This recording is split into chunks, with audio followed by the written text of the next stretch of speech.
today tarot really is a psychological tool that can really help you understand your process and, help you to achieve what you're thinking of doing, dreaming of doing.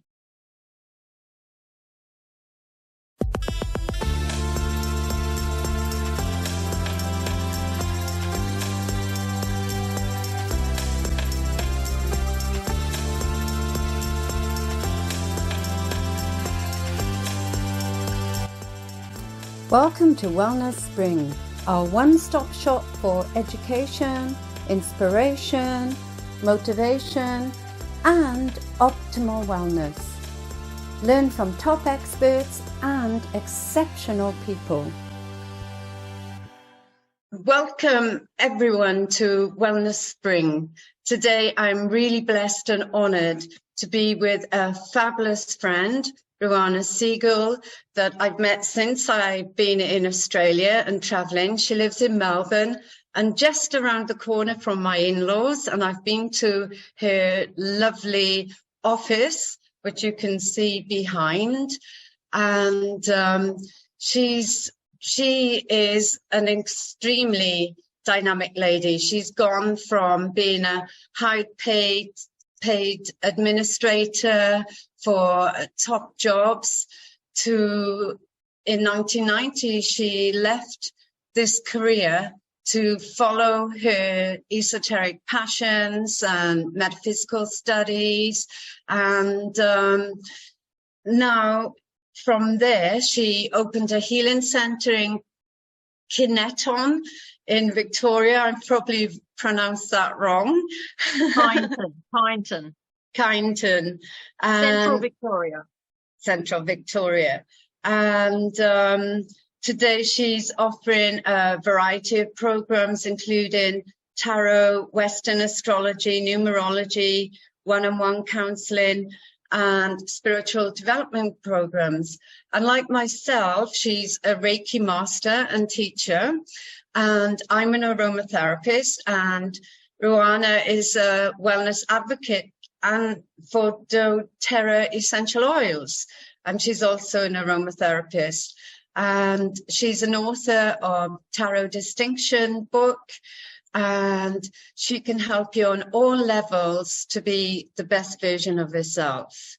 So, yes, so welcome, Ruanna. And we actually first met on one of a community of friends called Vincent Mellon. The three of us are super genius creators, having done William Whitecloud's work.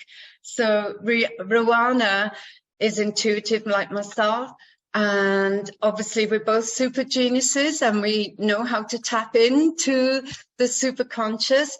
But before we go into all the amazing work that you're doing, because this call's about you, could you please tell the audience about your background, where you grew up, and your education, and how you started in your corporate world?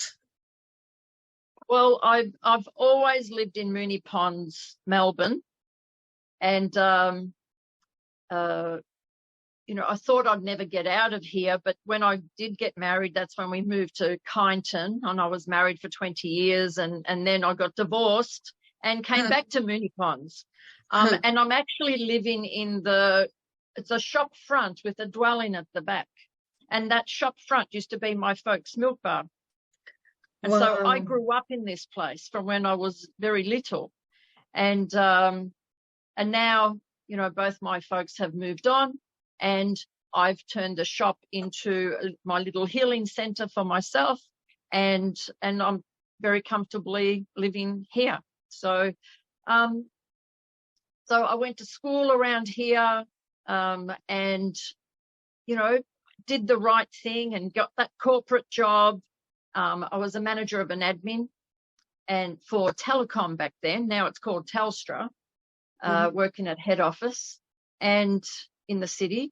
And it was, I suppose at that time I was, in the marriage looking for something more. And that's when I started to do a lot of self-development programs. I did Landmark, of course, and there was another wonderful program called Money and You, which I absolutely love, because that's when I got introduced to Buckminster Fuller, which I do for the last 30 years as well. I've been doing environmental work with an idea that he had, or some works that he pursued. And so, and then 30 years ago as well, I fell in love with astrology and tarot, and I felt like I came home to, I know this, and I love the people that were involved with all of that as well. And I was so passionate and excited about it that people would say, oh, teach me.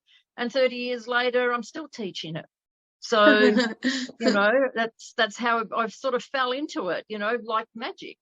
Yes. And have you got any siblings or? No, I'm an only child. And unfortunately, we weren't able to have children in the marriage because of his issues. So it just left me a lot of time to do all this studying and read books. And, when I started on this pathway, there was no Google back then. So it was either through the people you knew or through books. So I've got a numerous amount of books. So, yeah, and that kept me busy, So. Yeah, and I know from having met you live a couple of times, and you're a very busy person with all the foundations and the organizations of voluntary work you do. So would you like to tell us some about GENI, for example? Yes, the GENI Foundation. So Buckminster Fuller, in his book, Critical Path, there's a little one sentence where it says, the more energy a country has, the population growth seems to go down or stabilize. And this is what's happened around the world in the first developing worlds, like Australia, US, Europe. There's zero population growth because the standard of living is so high.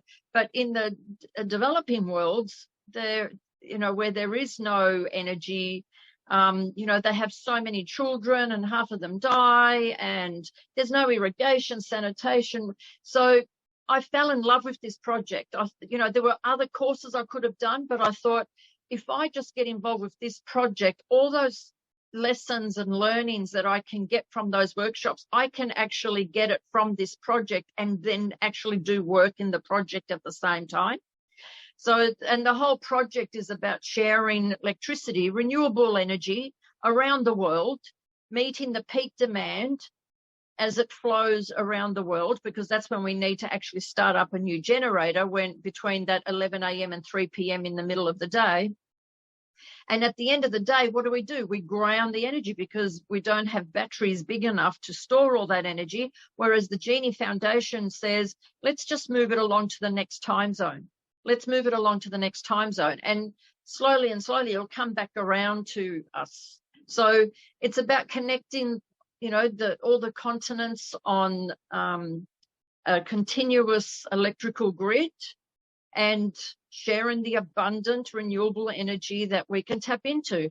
And a quote from one of Bucky's books, I don't know exactly which book or where I read this, but I remember it said, when the world is literally linked up on electricity grid, sharing that energy, it's proof that we're metaphysically cooperating.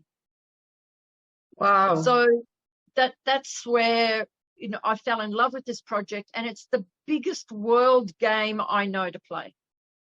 So, wow. And I've met some wonderful people, and I'm still learning. We've got a fundraiser. We do a fundraiser for World Environment Day in June every year. So we're just blasting a lot of memes and invitations for people to come along to a comedy night.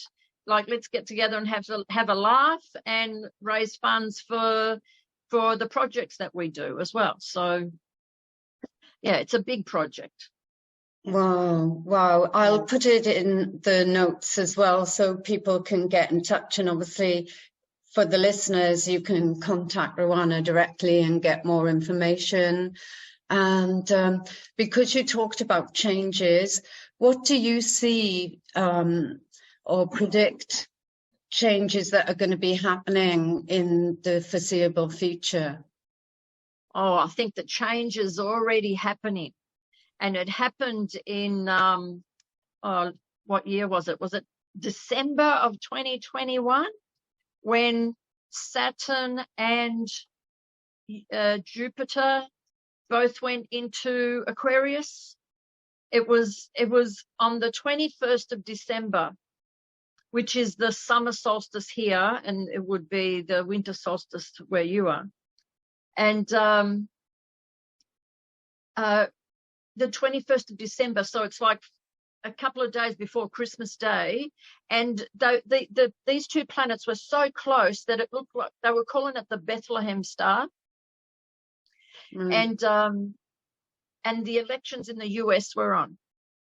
And when I saw that these two planets were going into that Aquarian energy, because Aquarius is all about the brotherhood of man and, you know, everyone coming together on the same page, and, you know, that real age of Aquarius, breakthrough and new technologies. And I knew that Trump was out, because he's part of that old Capricorn Saturn energy, controlling and, you know, wanting to be the CEO of the company and look at me, and, you know, that's about the position and the status. Whereas Aquarius is all about, to hell with that. We want freedom for all. We all want to be, you know, in this, you know, all for one and one for all energy. All right. This community service and being aware of society and what betterments can we do for society. So that to me was a really big shift. And that's where, you know, we've still got Uranus happening at the moment. It's in conjunction with the sun at the moment. And also on the last weekend, we had a full moon in Scorpio, and, you know, Charles was coronated. He's a Scorpio.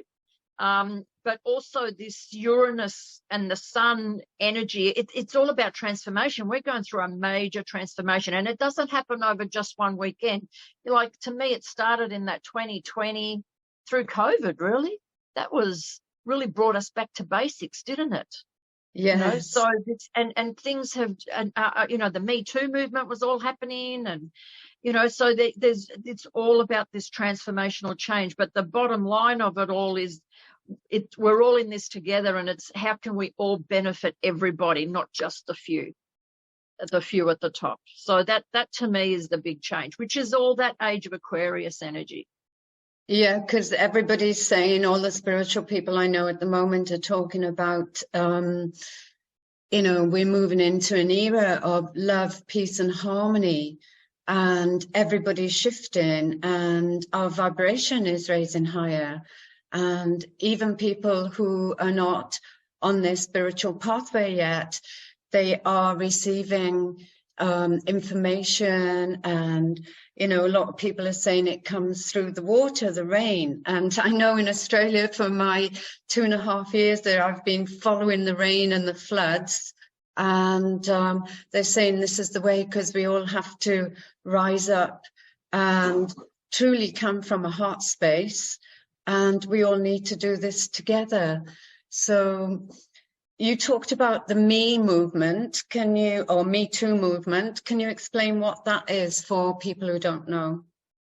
Oh, gosh, that was, you know, just people, whatever harm has come to women especially, to, you know, to raise their hand and say, yes, it's happened to me too. Yes, it's happened to me too. Yes, it's happened to me too. Whatever form that could have been, like, you know, something verbally or something physically, but, you know, so yeah, and it's just this awakening. And, you know, even even so, books are being affected at the moment, for example, because like Ronald Dahl books, things have changed, and it was appropriate for the time, but it's not appropriate for that now. Some movies that have been altered, or you can't say or do those things anymore that used to be okay years ago. It's just not okay anymore, because we're more awake, we're more aware, and when we understand more, then we do better, don't we? And that's what Absolutely. to me that this is all about. This is all that change. This is all part of that Aquarian energy that's coming through. So fabulous. This is part of the change. Yeah, and you mentioned, even today, look at the announcement today. Donald Trump is going to have to pay a few $1 million to that woman that he he did touch 20 years ago or whatever. And the courage for her to speak out against someone so, famous like that. And, Weinstein's went down. Fox News has been, put on attention. Like it can't happen anymore. It's people are waking up, and the more people are stepping up and saying what they need to say, then it's making it easier for other people to step up and have their say as well. So. Yeah, I know, like, obviously philosophers and historians and astrologers have been recording history and saying everything happens in cycles. And they are saying now this is the time where old structures are going to fall apart and new structures appeared. And you mentioned Aquarian and water, and, we will see lots of people, there will be chaos and corruption, because with any change, this happens. People are reluctant to change, but the change is going to come anyway.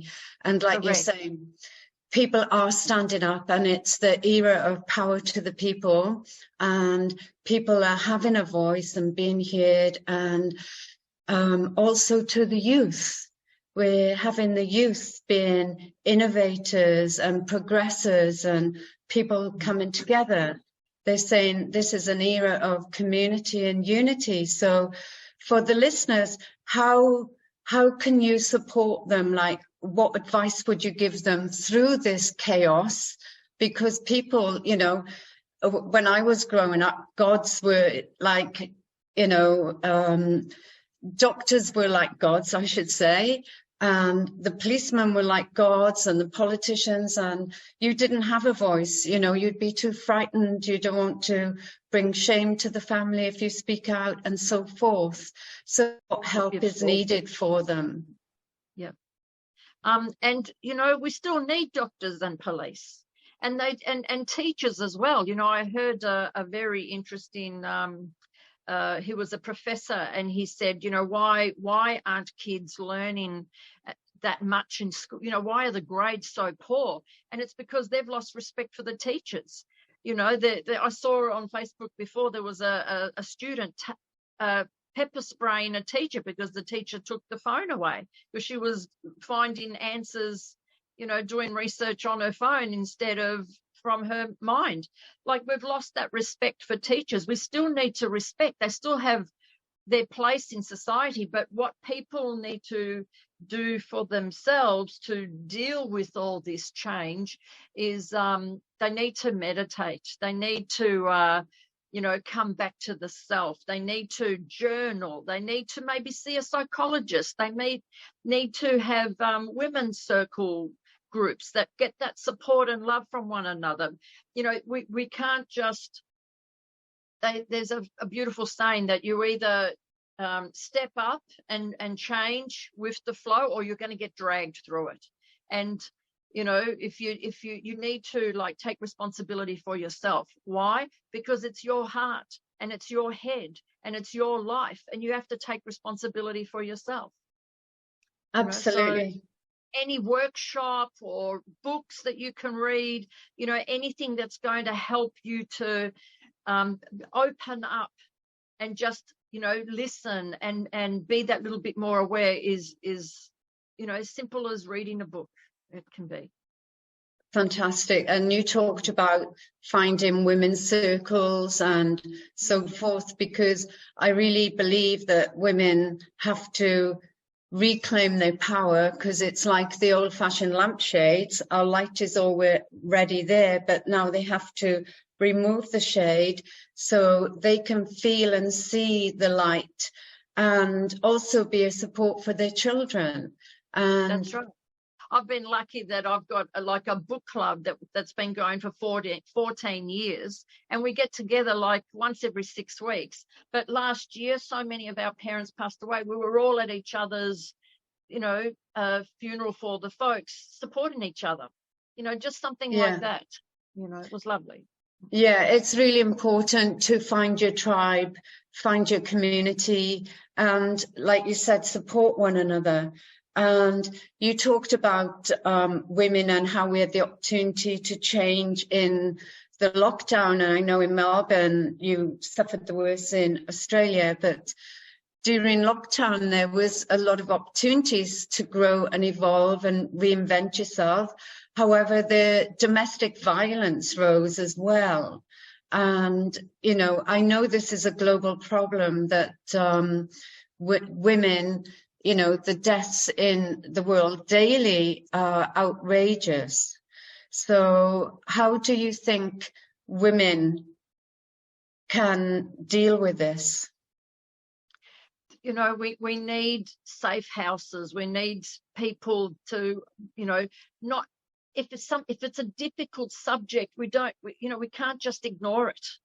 Because we've all, me too, we've all suffered on some degree or some level. We know how that feels like. We need to make it okay for people to come over, or to have you open your door to people. There's so many really good things that are happening in the world, through to little apps on your phone that are discreet emergency buttons for help, that you're linking up with people.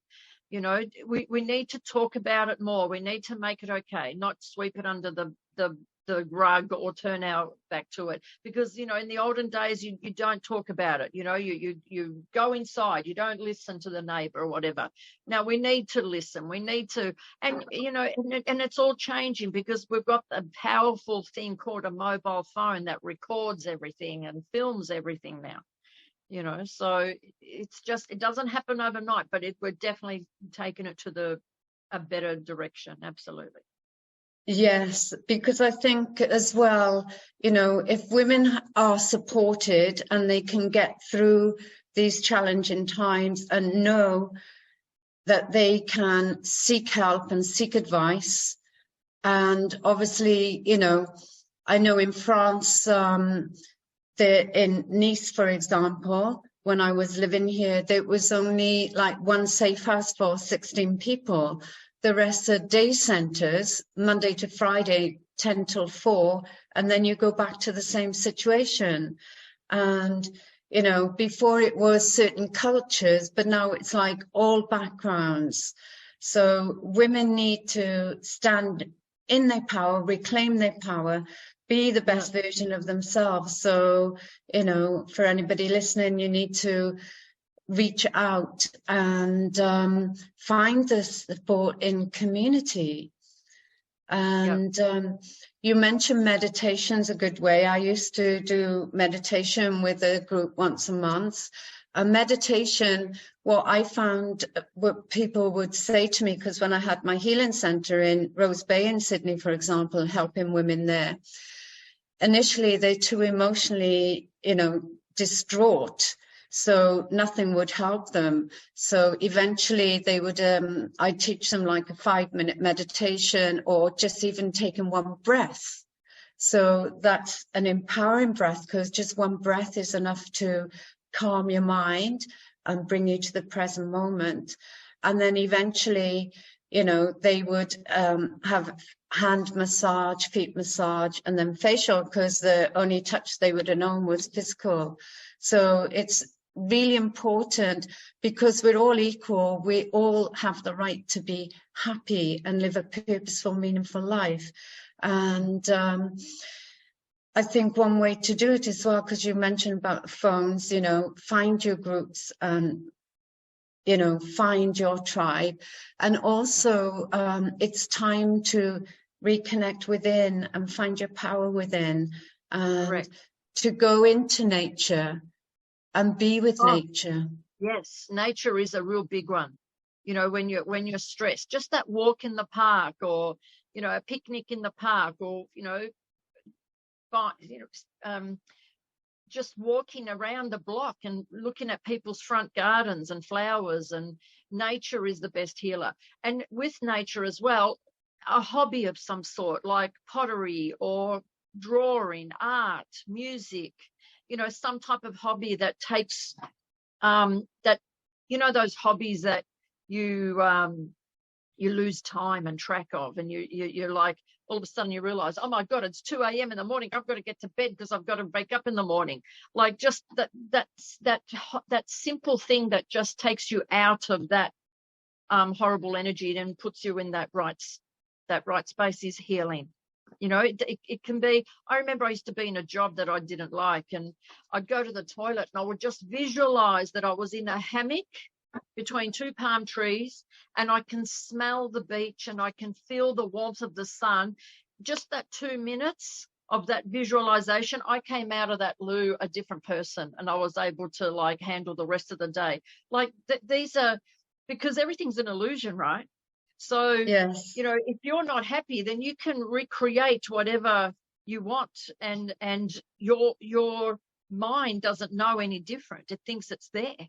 So, you know, like that's how quick you can change. I remember once I was crying. I don't know what I was crying about, but my friend rang me, and I answered the phone, and she said, "How are you?" And I went, "Oh, I'm great." And I went, "Oh my God."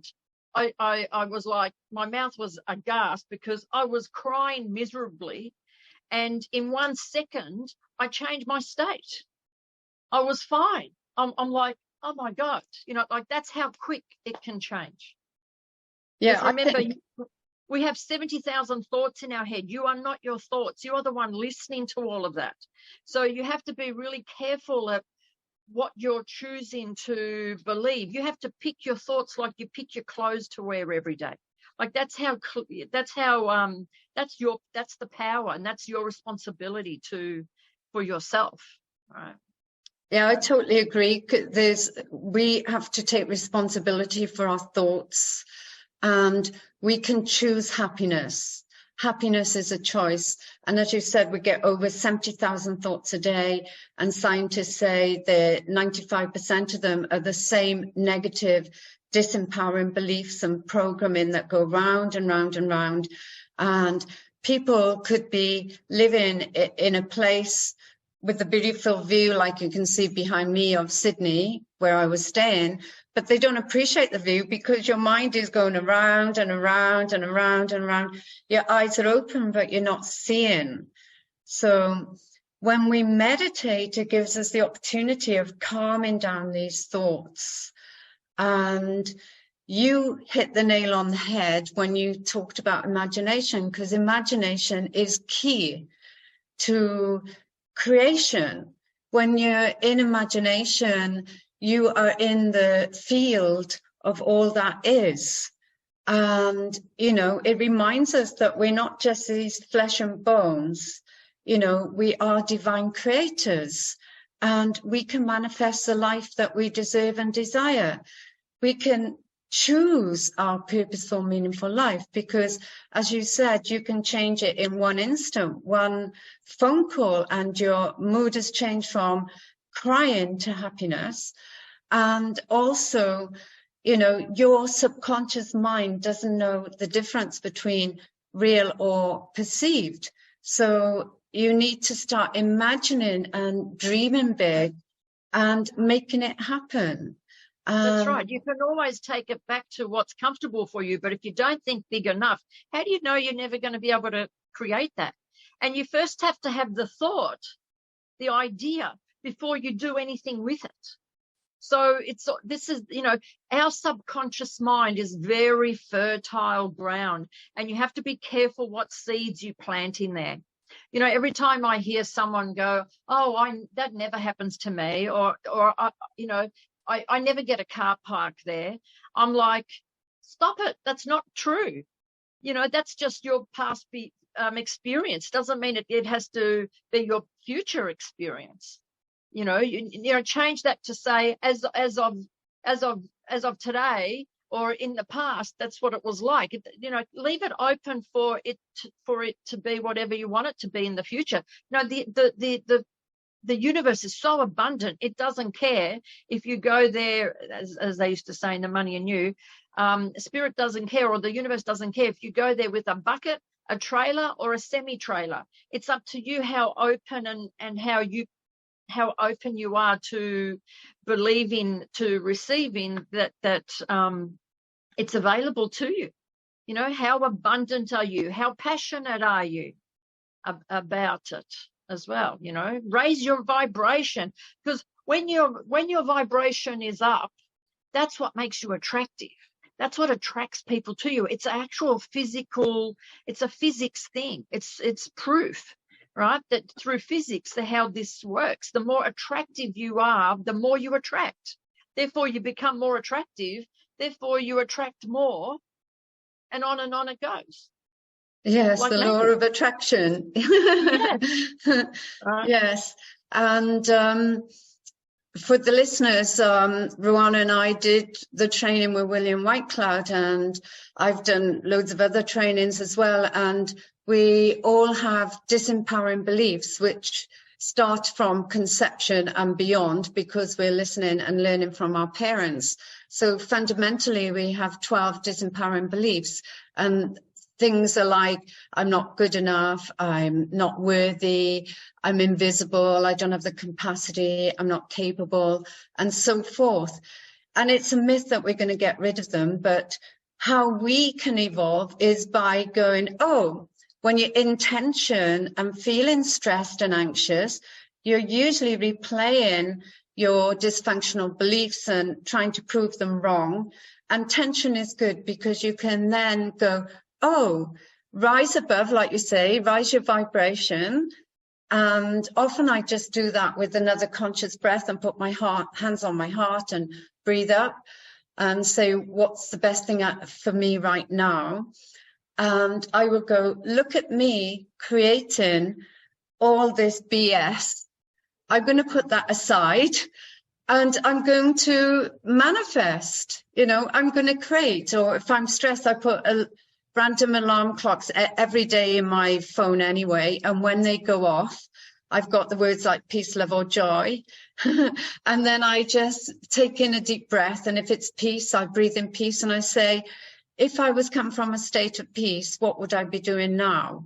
And then that's a good way of changing your thoughts and your behaviors and your beliefs and, you know, stepping into your God self or your super genius.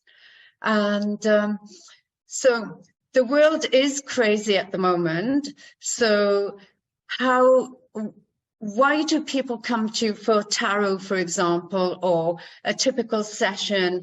What is the most common thing? And could you give us a success story? I know you have millions, well, at least thousands, but without giving names, you know, why do people come to you? Because I know with a combination of your tarot, astrology, numerology, talk to us. Yeah, thank you. I think out of all that I have studied, tarot is the most popular because it's a very quick response to people's questions. And I think 80% of my readings have to do with relationships. And the other 20% is like, should I move house, or what work, how's my career going? And money's a big one as well, but that's the 20%. So, you know, I find people will come to have a tarot. I especially love people that have never had a tarot reading before, because they're just open to receive. They don't even have a question. I suppose people have a tarot reading when they're at that crossroad, that, you know, because we've got the ego and the patriarchal voice and the inner critic all telling us that we should be going this way, but really what about the other way? And is there another way? And so I think tarot is like a quick response for people before they go to see a psychologist if there is something wrong with them, to check in, is there an answer here, or can I, is it going to confirm what I'm thinking, or am I going down the right path? And what I love about tarot is all the pictures are archetypal symbols, and we dream in symbols. We dream in these archetypal symbols.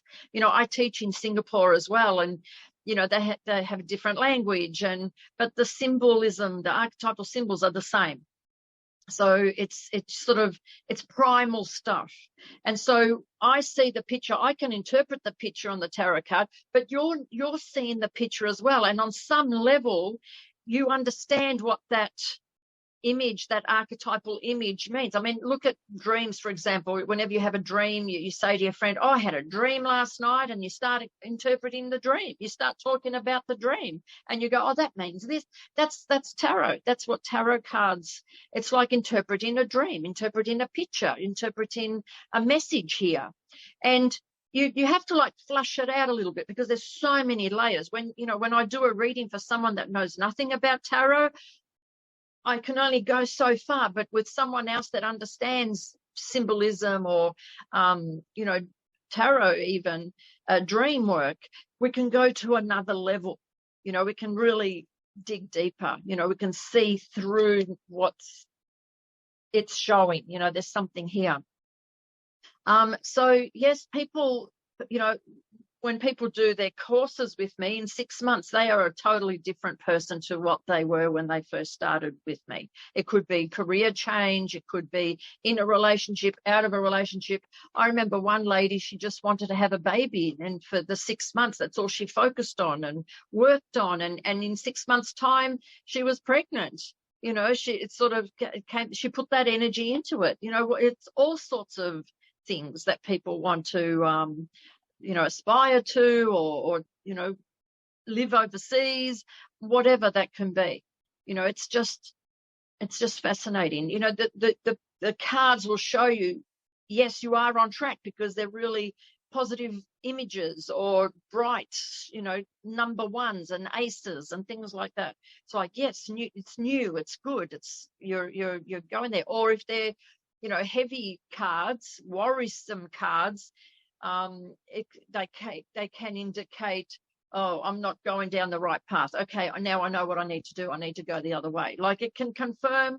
Usually when a reading confirms what you're thinking, that's a good tarot reading. It's not fortune telling. Today tarot really is a psychological tool that can really help you understand your process and help you to achieve what you're thinking of doing, dreaming of doing. So it's fun, and I love teaching people. I think I'm the lucky one when I teach people tarot, because I see their eyes open up. I see them change. So fabulous. And how did you start teaching in Singapore? How did that come about? I was invited to speak at the 2010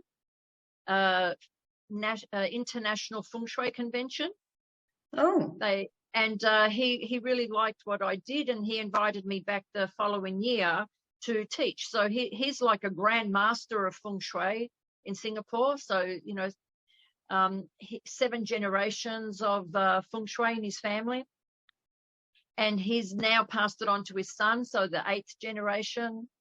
And he always wanted to like bring East and West together.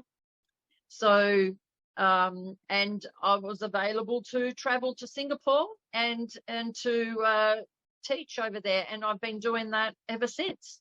Over COVID, it went on to Zoom, and that's okay. So hopefully, I teach twice a year there now. So March and August, September. So hopefully, this year I can't go over there again, because I've got a 15-year-old dog, so I don't want to leave him with anyone. So happy to go Zoom. Also, they're renovating their their offices at the moment. So it works this year for me not to go, but hopefully next year I'll be back over there. I miss everyone. I've made good friends over there. So, you know, I love Singapore. I love to get a bit of warmth on my back, especially around August, September, because it's really cold here again during that winter time. Yeah, Melbourne's nicknamed 5 seasons in one day. And I like that. I like the 5 seasons in the one day too. It cracks me up.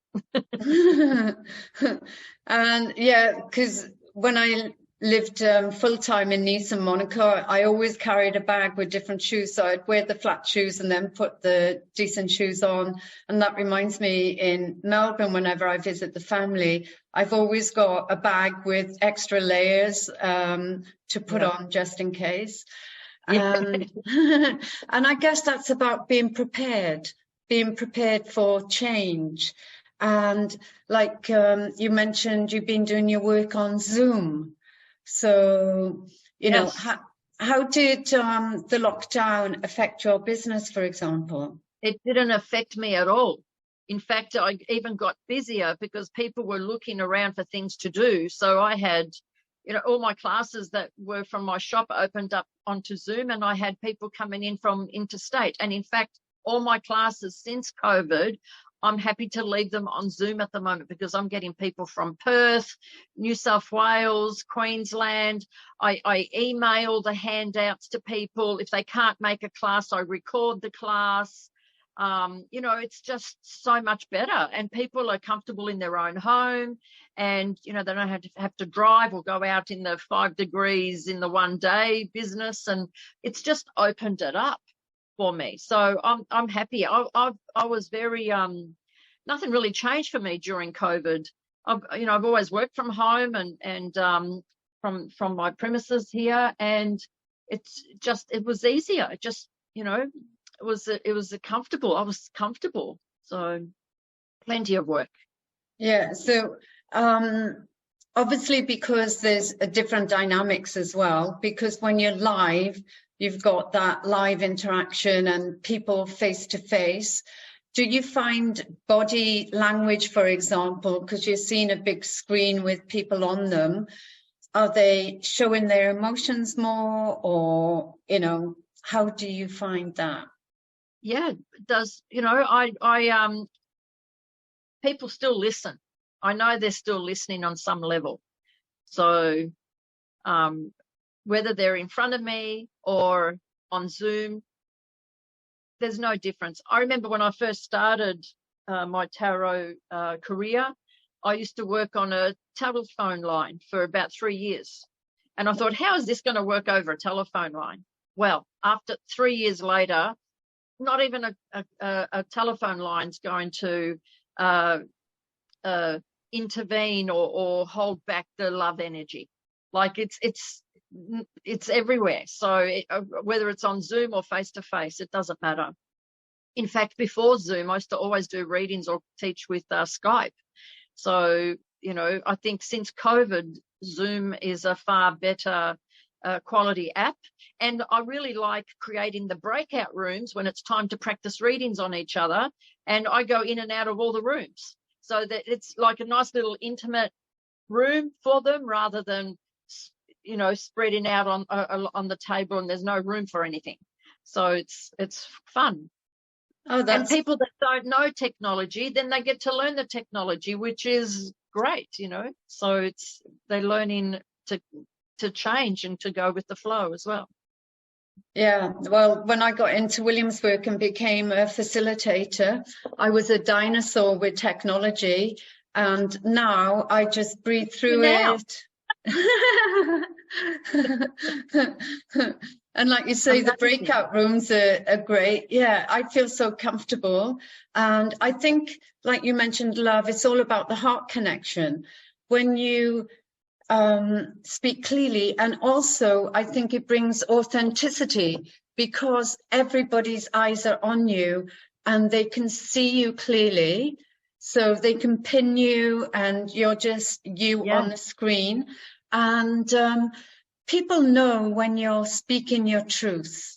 Correct. I think this is important to help bring forth this love energy and bring forth the truth, you know, the truth of who you are and what you do and how you can truly help people as well. Right. You know, but going back to Buckminster Fuller, my number one mentor, he said integrity is the essence of everything. You know, like the chair that you're sitting on, if that wasn't built with integrity and you sit in it, it will collapse.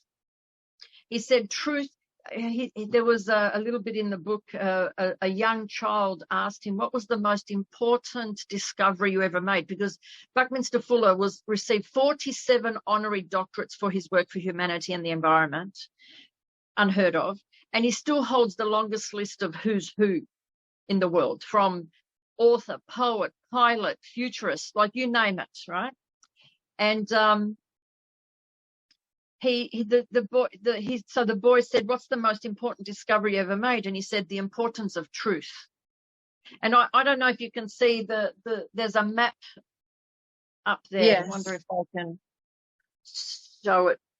I can't really make it any bigger, but it's a map that Buckminster Fuller devised, where he took the because we were brought up with the Mercator projection map, which shows up to 50% distortion on the planet. And he said, why are we lying to our children? And so he created this map where he cut up the globe into an icosahedron shape, which is like 20-sided little model, and opened it up flat. And you actually see Pangaea, as they call it, like one island in one ocean. It's not 7 separate seas and 7 different continents.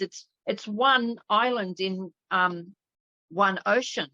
And you know, so there was a while there when we were doing lots of work, festivals, we'd show that, just talk about that map and how people see, you know, America's over here and Russia's over there, when really there's only 15 miles between them across the Bering Sea, and it freezes over and you can actually walk across. Like we're so, you know, it's not what we've been taught. It's so he was very big into talking about the truth and teaching the truth, especially to kids, because kids know the truth. You know, humans, we know the truth when we're talking to each other. Exactly. So, and you covered a lot there.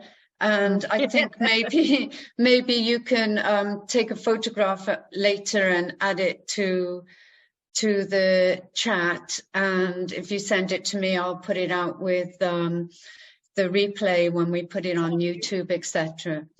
And he also, on the map, it says Spaceship Earth, because another child, he asked a child one day, what do you want to be when you grow up? And the little boy said, I want to be an astronaut. And he said, do you know that we're already all astronauts on a spaceship called Earth? It's just, right, he just spits you out of the norm, right? He just tells you the truth. Yes. Wow, that is so profound. It's like a light switch went off for me then. Right? Yeah. Wow. Yes, I hadn't thought about it that way. That's brilliant.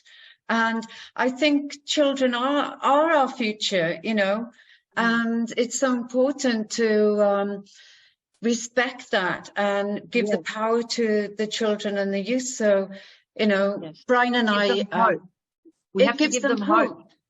Yeah, and I think some schools are more progressive than others. So, for example, my partner's an engineer, and we've got a lovely engineering friend who's about 103 years old now, and he's incredible. And he went to Watson's College in Edinburgh, and he said to us, you know, can you visit the engineering department in the school? Because I think you'll really love it. And we were going to do a project between Monaco and Watson's College. And we went there. My husband was blown away. He's like, oh, my God, I wish I had this when I was in school. You know, it's very advanced. And they were making like motor cars out of recycled plastics, models of them, and so much more. And they put in a tender for an extension of the school, and it got passed, and they got to work with the architects and different people to actually make it happen. You know, Amazing. that is giving power, and I think that's absolutely incredible. Beautiful. So I just wanted to talk about your book a bit as well. So Tarot Distinctions, how did that come about? Thank you. Well, it's basically my tarot course in book form, and I was able to put a lot more into the book because, you know, and I thought it was time to create the book because the same sort of questions I noticed kept coming up in each of the classes, and I thought I can cover all these questions in the book. And it was around the time that my mum, she passed away because of dementia, and so I was able to like spend that time working on the book. It took me like 5 years to write the book, and then 1 year just to edit it all. But so much is in that book, and I really, you know, I've got so many books, right? So, but they're all like this thin, and they were black and white, and half a page of this or 1 page on each tarot card. I wanted to do something that was Australian. I wanted to do something in full color. I wanted to add in there astrology, numerology, symbology, psychology, colors, whatever else connected with that tarot card. I wanted to do gold keys, like what, because in every tarot card there is a key, and once you unlock that key, you get that energy of that card, and, you know, positive, negative words, and, you know, just so much that, and in beautiful quality paper. I don't think I'm ever going to write another book because I put my heart and soul into that one book, and yeah, and it's out there. You know, you can buy it on Amazon, you can buy it from me, it's on audio, it's out there, and it's I don't know if it'll ever be a bestseller, but, you know, people are always wanting to learn about esoteric studies, and that book is right up there, and I hope people can get their hands on it and you know, open up to archetypes and, you know, interpreting a dream, or, you know, getting answers for themselves. So thank you, and that's wonderful that you've put your heart and soul and shared all your life's wisdom and knowledge, because a lot of people hold back and don't give all the information so that people will have to do your courses. But by putting it all out there, people can resonate, and I feel that when people see your integrity, then they're like, wow. And a lot of people will go, I've read it, I can do it, but I want to connect with this person and do the training myself, and, you know, have a helping hand and be part of a lovely, like-minded community. So thank you. I know you're very well known in Australia, and through your power of imagination, maybe with the group you can see, or just by yourself, see your group as a best-selling book, if that is your dream. And just wanted to ask you, if there was one thing you could do to change the world, what would it be? Oh, that's where the GENI Foundation comes in. You know, make everyone aware that we're you know, we're all connected, and we can all share the energy. And, you know, to me, electricity is what can bring about peace on earth, and that's why I had to get involved with that project. And, you know, and it's you know, one of the projects that we're doing locally is we want to put solar panels on pensioners' roofs. So we've got a Patreon page, and people just pay $3 a month. And, you know, at the moment we're bringing in $50 a month just from that. And, you know, once we get to the right amount, then we'll put solar panels on a pensioner's roof. And people are funny, because people go, well, if they're putting solar panels on, I want to put solar panels on, and on it goes. You see? Fantastic. So if we can like just do more of that, then it'll make other people want to jump on and do more of that. Next thing you know, we're creating so much energy. You know, all the solar panels on pensioners' on people's roofs will be like another generator, that we're going to create so much energy that we're going to, oh, what are we going to do with all this energy? Oh, hey, how about we just move it along to the next time zone, you know, and let the energy flow, and so that everyone on the planet can have lighting, heating, irrigation, sanitation, refrigeration, have the abundance that, you know, we can all have. That's fantastic. And especially because electricity is skyrocketing in price globally, and there has to be a natural way. Like recently we were because we're traveling around Australia, as you know, in a camper van. We met an elderly man who was from Melbourne, actually, and he said that he's a pensioner and he was in Housing Commission. But he said, as your pension goes up, so does your Housing Commission rent. And he said he just couldn't afford to live. So he ended up letting his apartment go and living in a camper van. And now he goes around the sites and he collects the empty bottles of water people leave behind and discard. And he gets the 10 cents off each bottle just so that he's got some money to live. You know, this is extra money because the diesel and fuel has gone up, you know, the cost of living has gone up. And it's like, you know, Australia's not like some countries where you're taken care of through pensions and things like that. So it's like, how can we help? And you're doing a wonderful thing, and the association. And I think, you know, the message, like you keep saying, is about community and doing things together and, you know, making our world a better place. It's not about me. It's about the big picture. So that's right. No man is an island, as they say. And also, just to clarify, the GENI Foundation is about linking up the whole world electricity grid, but it's also about supporting people that want to have their own standalone power as well. So, you know, the majority of people live in the cities, and that's where they flock to. And that's where the most energy is required. But if people want to live, you know, I mean, I always use the example of New Zealand. You know, New Zealand, North Island and South Island have been connected with an underwater cable for the last, I don't know, 20, 30 years more. Wow. And the majority of people live in the Northern Hemisphere. So the majority of people live in the Northern Island, and the renewable resources are in the South Island. So on the scale of the planet, the majority of the renewable resources are on the Southern Hemisphere. So it's about tapping into what is abundant and transmuting it, what's the word I'm looking for? Sending it to where people want to live. So, yeah. And New Zealand use 80% of renewable energy and only 20% of non-renewable energy. And Australia is the opposite. We're dependent on 80% of non-renewables and 20% renewables. And because we, especially here in Victoria, we've got so much black coal that, you know, I find the Southern Hemisphere, the pollution in the Southern Hemisphere is because of the non-renewable CO2 emissions that we're putting out there. So, you know, I like that we're more connecting now, and we're tapping into wind and solar. You know, people are becoming more aware.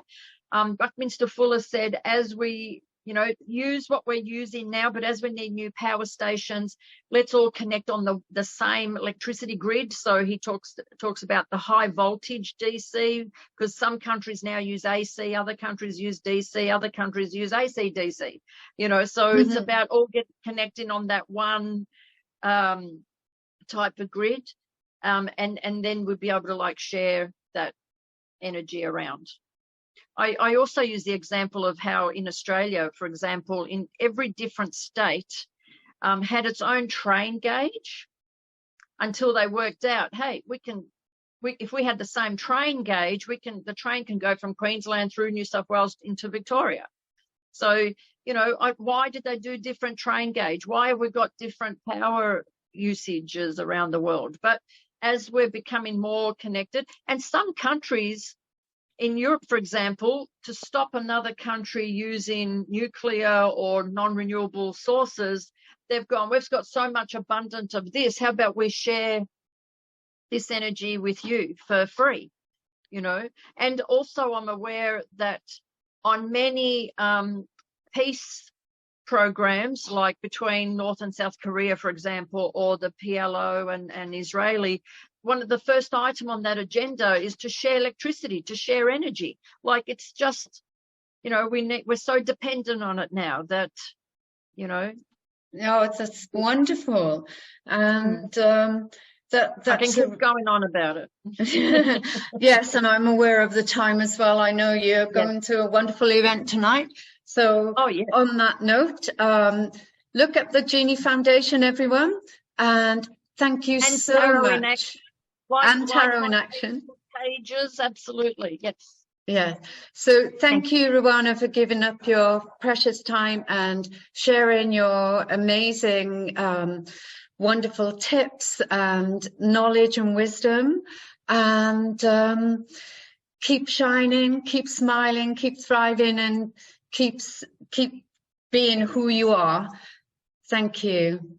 Thank you so much, Beverly. Take care. I've loved it. Thank you for making some space for me tonight or today. And I wish you all the best. Thank you very much. Many blessings. Thank you.